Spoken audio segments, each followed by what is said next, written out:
may be small, but they sure are mighty. And they're also one of the signature tastes of summer. We are talking blueberries. Yay. Oh, we sure are. And today we're going way beyond your typical blueberry muffins. Here to share one of her tasty recipes is Amy Traverso, Senior Food Editor at Yankee Magazine. It's so good to have you. Oh, it's so great to be here. Thank you. So what inspired you to do the blueberry thing this summer? So up in blueberry country in Maine, there's a restaurant called Helen's of Machias that's sort of famous for their blueberry pie. And they do a regular blueberry pie, and then they do this blueberry cream pie, which is basically just fresh blueberries folded into sweetened whipped cream in a pie shell. Ooh. And I thought about doing something like that, but then I was like, oh, but I really like blueberries with spice. And so what we have here is a blueberry cream pie with a sort of spiced ginger snap crust. I can catch the little whiff. Yeah. Of the spice blend here. Yeah, so blueberries go so well with cloves and cinnamon, nutmeg, those kinds of flavors. Yeah. I always tell the kids blueberries are brain food. Yes. Like this will make you smarter. Yes, and as much as I love Maine wild blueberries, which are incredible, they're delicate, and it's hard to get them outside of Maine other than frozen. So I made this recipe with regular supermarket blueberries, or pick your own at your local farm. Yeah. And what are some tips for working with blueberries and baking with blueberries? One thing is to, if you do go blueberry picking, you want to, eat what you want to eat fresh, right? Yeah. But actually freezing them makes them really good for pie. Okay. So put them on a baking sheet, put them in the freezer so they don't stick together, and then once they're frozen, you can put them in bags. But when you have frozen berries, it makes the color more vibrant. Oh. It kind of fixes the color. Yeah. And then also, when you usually with a blueberry pie, you have some kind of a thickener, right? Like a flour or cornstarch.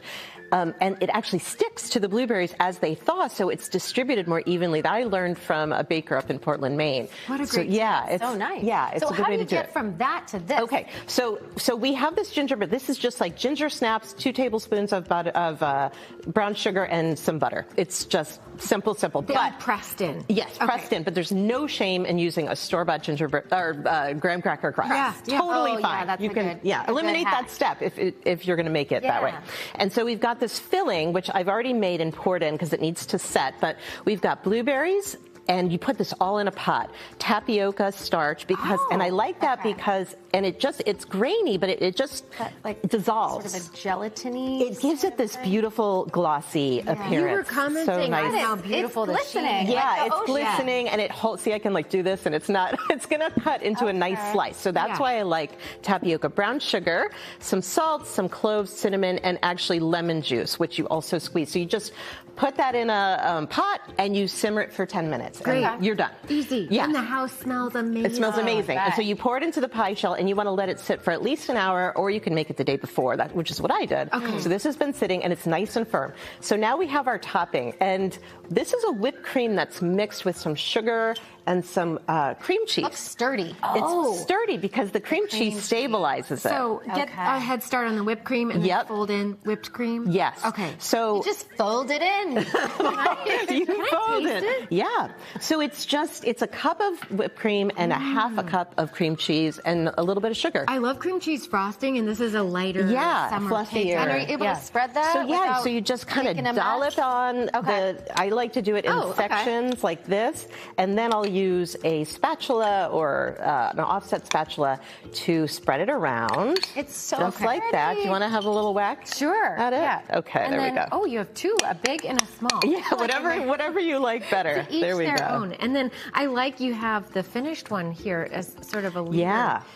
So it's so pretty. So here's what it looks like when it's done. Some fresh mint as a garnish. Did you save some tapioca? I did. Infused topping? Right. Or is that just blueberries? So I took some of the filling and I just put in a little bit of water so it was a little bit looser.